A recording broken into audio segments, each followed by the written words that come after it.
Alright, this might sound a bit weird, but just hear me out on this one, okay? I want to talk about Overwatch's content updates and what we're going to be seeing in the future with it, and potential ramifications for it that might start popping up after a certain amount of time.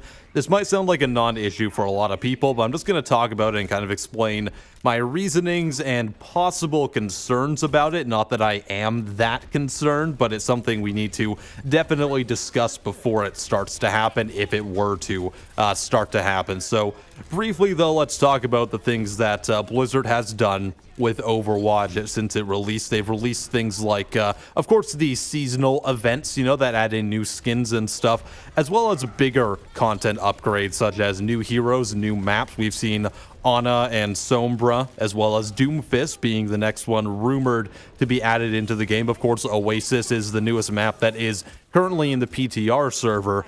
But I want to talk about when it becomes a little bit too much. When does it become the idea that there's way too much for someone who wants to get into Overwatch to take in? When is there too many heroes? When is there too many maps? When is there too many game modes, and when does that become confusing for anyone that might want to start playing the game? Now, if you're playing Overwatch right now, and you have been since the start, you're probably salivating at the idea that there's going to be all these new heroes for years to come. You probably want 100 different heroes in the game because it varies things up way more.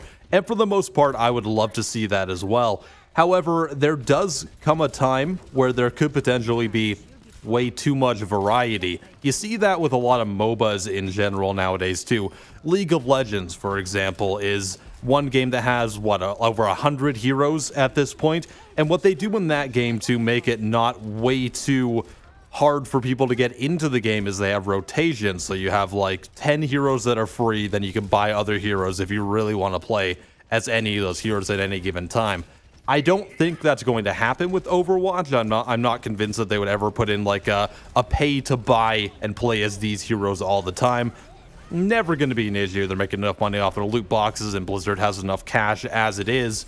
However, it does concern me because when you look at, say, Dota 2, which follows a similar model where they have like, 50 to 100 heroes that you can play in that game. However, you can play any of them at any point.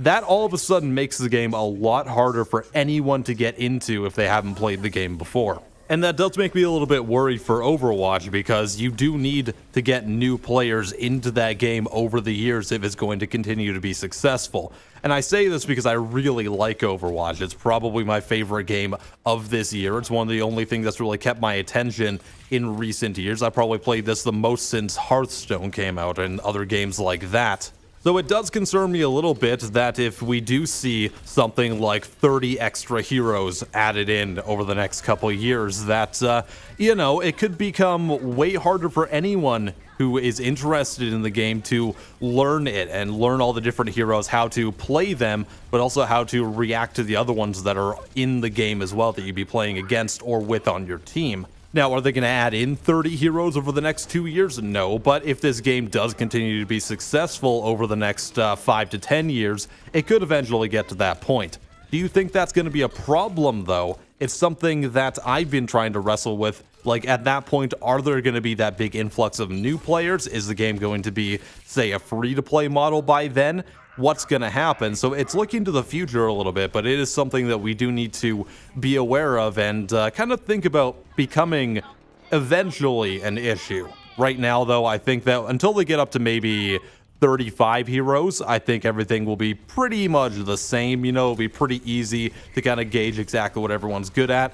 When you get more than that, though, I think it's going to become a little bit more daunting for anyone to start playing the game from absolutely nothing. What do you think about that, though? Do you have any opinions on it yourself? Am I completely conspiracy hungry and just absolutely spouting nonsense? Let me know what you think over in the comments. I am IAmPattyJack. Thank you so much for watching. Give this video a like if you liked it. If you didn't like it, that's cool. Dislike button's there as well. I'll see you next time.